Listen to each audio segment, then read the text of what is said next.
Dobré ráno prajem všetkým, alebo dobré. Good morning. Bachtári, detehári. Koľko národov je tu? Zmiešaní. Česko, Slovensko, Holandsko, Afrika. Halelúja, ale Boh je dobrý Boh. Moje meno, tí, ktorí ma nepoznáte, Robert Martinčík zo Slovenska. A prišiel som senka na pozvanie môjho brata Igora Mamojku. Halelúja. Poďme ešte tak skloniť svoje hlavy a dať mu vďaku. Otče, ja ti ďakujem a ja ťa chválim. Ďakujem ti za tvoju milosť a za tvoju dobrotu, ktorá nás priviedla dnešný deň na toto miesto. Stretli sme sa preto, Páne, aby sme povedali o tebe, kto ty si v skutočnosti v našich životoch a čo všetko robíš v našich životoch. A chceme hovoriť o tebe, Pane, aký si ty mocný a predivný Boh. A okrem teba nie je nikto. Si najvyšší a najmocnejší. Si stvoriteľ neba i zeme. Aj to, čo je na tejto zemi. Ja ti ďakujem a ja ťa chválim. A v mene Ježiš, Otče, ti ďakujem. Ďakujem ti, že si dal slovo a ty, keď dávaš slovo, prichádza na to, aby naplnilo ten zámer, na ktorý bolo poslané. A preto v mene Ježiš hovorím, že niekde príde 30, niekde 60 a niekde až 100 násobne. A ja ti ďakujem za to. Amen. Halelúja. Prvýkrát kážem pred takýmto publikom, ako ste, lebo vy ste tu všetci skúsení a viac rokov slúžite v Pánu než ja, ale máme toho istého Boha. Amen. Máme toho istého ducha. Preto verím, že Boh dnešný deň bude cez mňa rozprávať. A verím tomu, že budeme požehnaní s tým. Trošku mám aj trému. Ale ideme do slova. Žálm 25, 7, 8.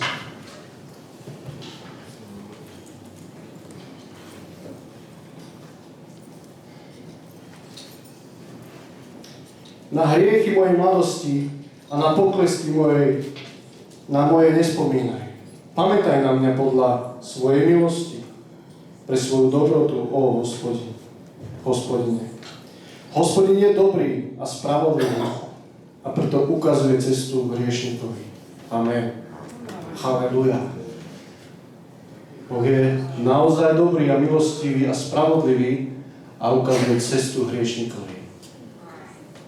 Dávid hovorí, nespomínaj na moju mladosť, nespomínaj na moje hriechy, na moje poklesky a pády, ale spomínaj na mňa v tvojej milosti a v tvojej dobrote. V tomto sa Boh ukazuje, ako je mocný, aký je silný a ako veľmi mu záleží na každom jednom z nás. Že aj keď padneme, on nie je ten, ktorý nás odsúdi. On nie je ten, ktorý povie, skončil si, ale povie ti vstaň a poď za mnou. Ja ti ukážem cestou, ktorou máš ísť. A v tom sa dokazuje Božia moc, Božia láska a spravodlivosť. On je milostivý. My nie sme, ale on nie. My zlyhávame, ale náš Boh nezlyháva. Náš Boh je verný. Tak, aký bol pred 2000 rokmi Pán Ježiš Kristus, taký je i dneska. Aj na tomto mieste a v našom živote.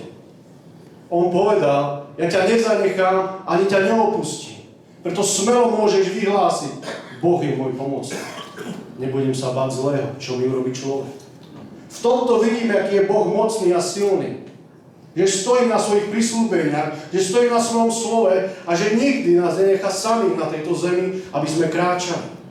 Ale áno, sme ľudia. Niekedy my odbáčame, ale on nie. On je stále ten istý. Včera, dnes a na veky.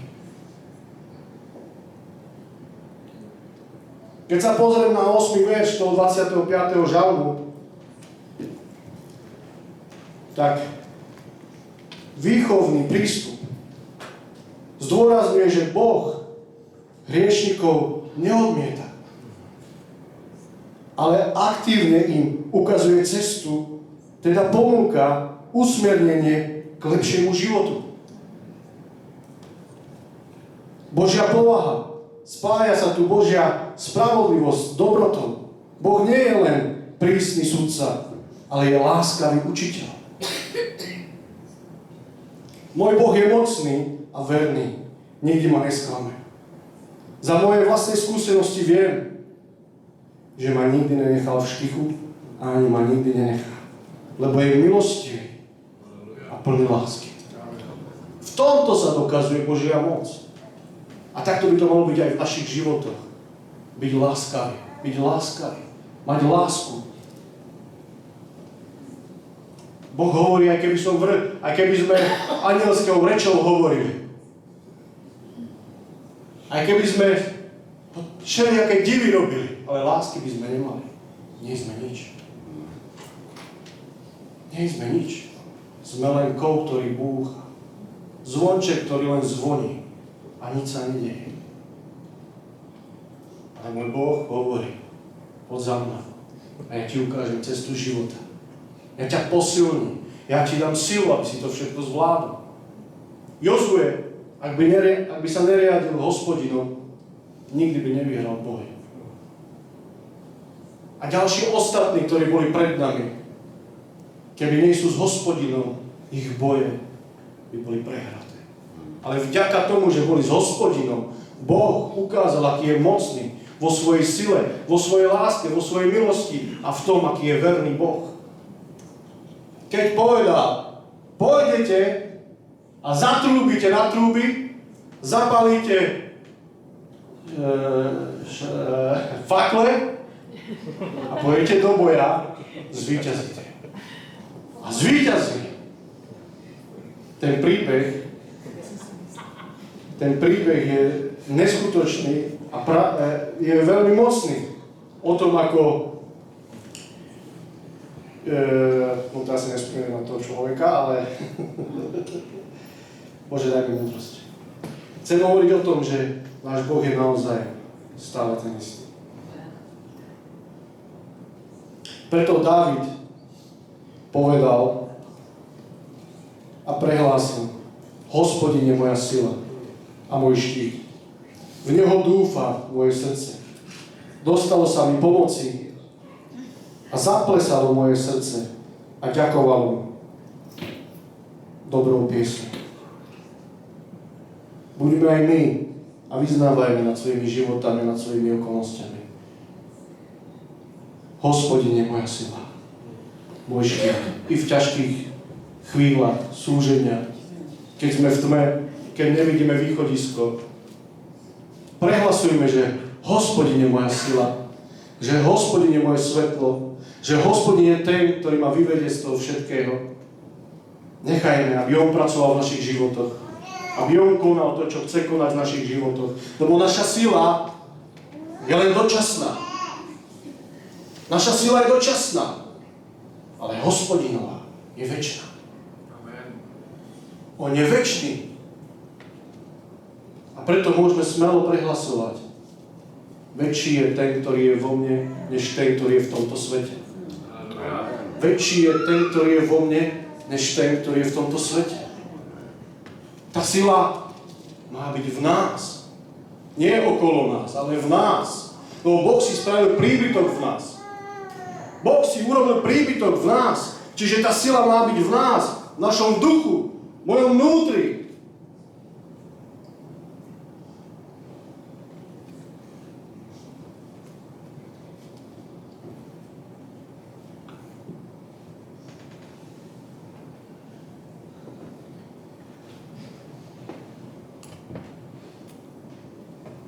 Ale vy ste z Boha a zvíťazili ste nad nimi, pretože väčší je ten, ktorý je vo vás, ako ten, ktorý je vo svete. Ján 1, 4:4. Sme z Boha. Zvíťazili sme nad nimi, pretože väčší je ten, ktorý je v nás. Habakúk hovorí 3:19. Hospodin, Pán je moja sila. On jelenými robí moje kroky. Vedie ma na moje výšiny. Boh je zdrojom osobnej sily, ktorú umožňuje človeku prekonať ťažkosti. Jelenie nohy symbolizujú obratnosť a schopnosť kráčať po strmých a nebezpečných miestach. Preto povedal, dal som vám jelenie nohy, dal vám jelenie kroky. A ukazuje nám, že toto všetko je na dobre nášmu životu. Aby sme mohli prejsť cez to údolie, krivé, hrbovaté a desivé. A opäť ukazuje, milujem ťa. Som s tebou. Ja ťa vediem. Drž sa mňa a tvoje cesty sa ti podaria. A v tom je tá sila. Lebo nám hovorí, stále nám hovorí a pripravuje nás na to. Nech neohne táto kniha zákonov tvojich úst, ale budeš o nej rozímať vodne i v noci, aby sa ti podarila tvoja cesta.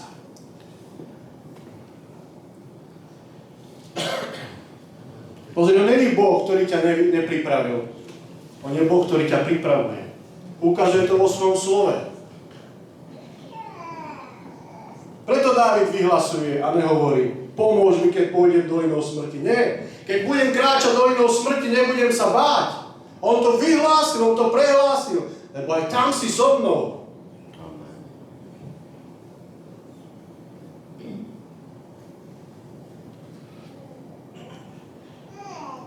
Ďalej hovorí Žalm 18.2. Vrúcne ťa milujem, Hospodine, moja sila. Vrúcne ťa milujem, Hospodine, moja sila. Dávid hovoril zo svojho srdca. Vrúcne ťa milujem.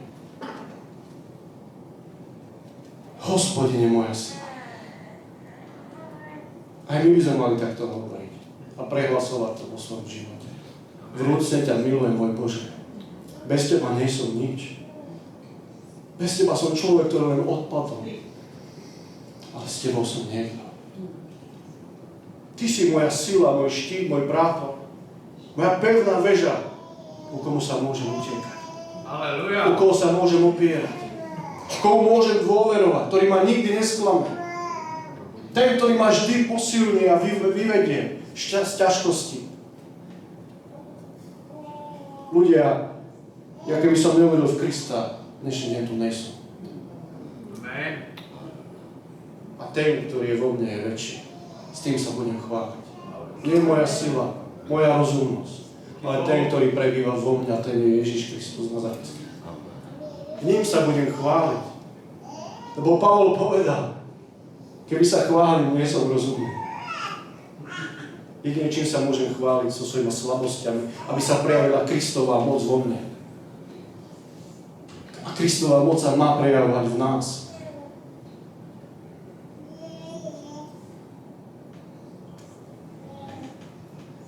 Samotný duch nám prichádza na pomoc. Nevysloviteľnými vzdychaniami sa za nás modlí a prihovára Otcu.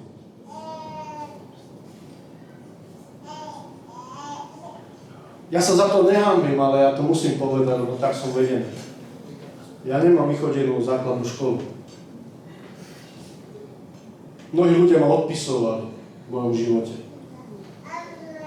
Ale keď som spoznal Kristovú lásku a Kristovú dobrotu, tam ma zdvihla, posilnila a zmocnila a povedala mi, si to, čo hovorím ja o tebe, že si. Si vykúpený mojou krvou. Zaplatil som za teba. A si majstrovské dielo.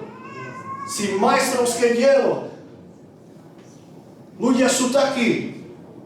A náš Boh je láska, milosť a dobrota. A v ňom sme silní ľudia, bratia a sestry. Nie v našej sile a v našej rozumnosti, ale v ňom sme silní, v ňom sme mocní. V ňom nachádzame všetko, čo potrebujeme v našom živote. Lebo on je riešenie pre všetko. Ak si slabý, povedz, som silný v Kristu Ježiši. Koľko mám čas? je veľmi vzácny. Veľmi vzácny je čas. Ja nechcem dlho hovoriť. Ale chcem povedať to najdôležitejšie. I to, že som v armáde spasí, je len Božia milosť a Božia dobrota. Boh je tu a Boh chce s nami pracovať. Preto povedal Joel v 2. kapitole: roztrhnite si srdcia a nie svoje šaty. Lebo Boh je dobrý, milostivý, ľútostivý a nechce urobiť pohromu. Nechce. Pozri, ako nás volá k sebe. Lebo vie, že bez neho to nedá. Preto ma volá: poď, dcéro moja, poď, syn môj. Moja náruč je otvorená pre teba. Ja ťa prevediem cestou, o ktorej ty nevieš. I Izajáš to hovorí: pôjde vás cestou nepoznanou, ale Boh je v tom. A my vieme, že keď pôjdeme s Bohom, s touto cestou nepoznanou, na konci uvidíme svetlo. A to je Ježiš. A Ježiš ťa čaká. I teba, i mňa. Sme ochotní zaplatiť to, čo od nás Boh chce? Tú cenu, ten čas? Lebo veľakrát je to veľa času. A povie si: ešte tam musím ísť, nechce sa mi. Ja viem, čo hovorí. Lebo pracujem na mieste, kde to nie je ľahké.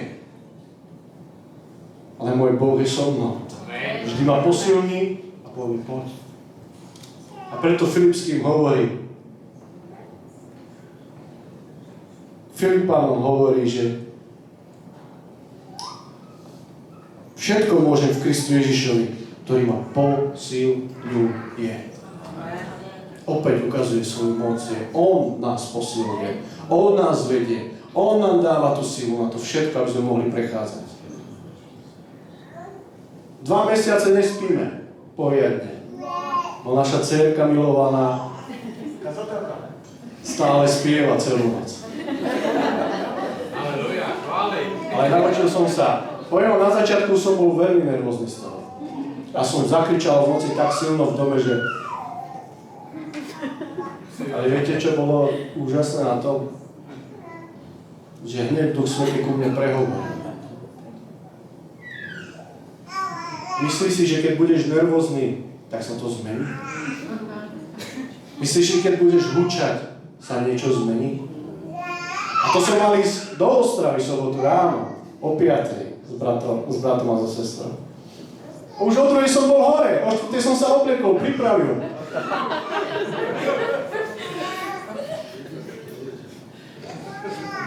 Boh ma v tom zmocnil a teraz keď vidím, že plače aj v noci, nič si z toho nerobím. Modlím sa a ďakujem Bohu. Oče, ďakujem, že sme naživo, že sme silní, že sme zdraví. Všetko je to len Tvoja milosť a Tvoja dobrota. A preto môžeme kľudne prehlasovať: Hospodin je naša sila. Nie armáda spásy, ale Hospodin je naša sila. Hospodin je naše útočište. Hospodin je naše zaopatrenie. Hospodin je všetko, čo potrebujeme v našom živote. A preto väčší je ten, ktorý je v tebe, než ten, ktorý je v tomto svete. Amen. A ja budem končiť.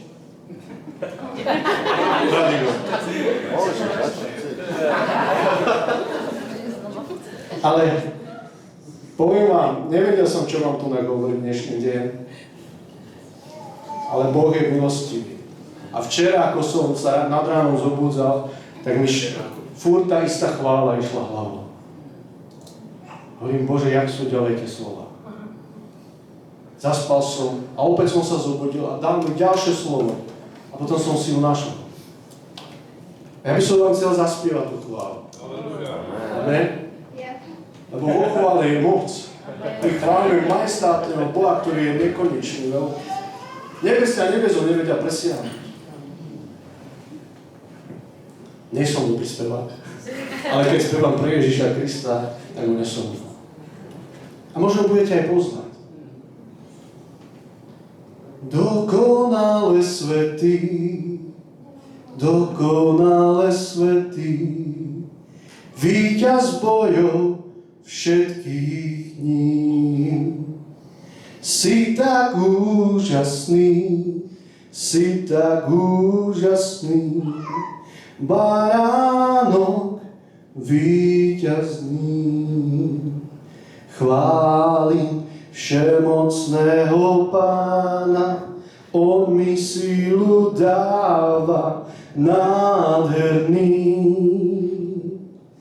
Chválim všemocného Pána, on mi sílu dáva nádherný.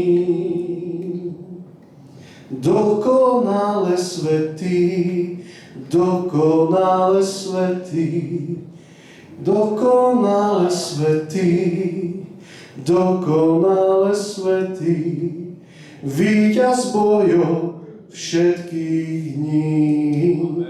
Si tak nádherný, si tak nádherný, si tak úžasný, si tak úžasný. Ďakujem ti, že si vo mne, Pane, ja chválu ti vzdám. Ja chválu ti vzdám, lebo ty si môj Boh a Pán. A ty vo mne žiješ a ja žijem v tebe. Amen.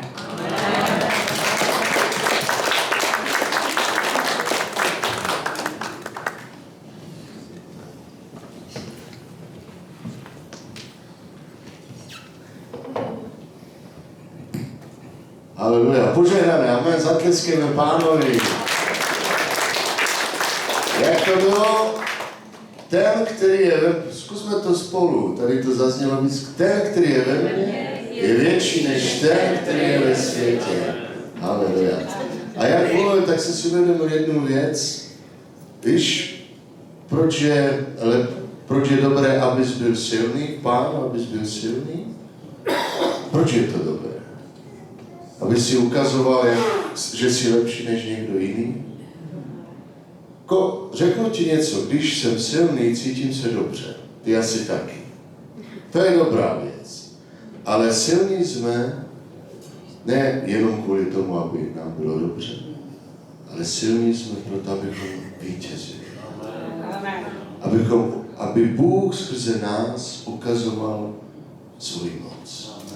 A někdy je to tak, to nemám rád, ale v našich životech je to tak, přesně jak tady zaznělo, že skrze tu slabost se někdy Bůh ukáže, protože Bůh nás potřebuje zlomit, ale pokud se neukazuje Boží moc, pokud se neukazuje Boží sláva, tak tam je slabota.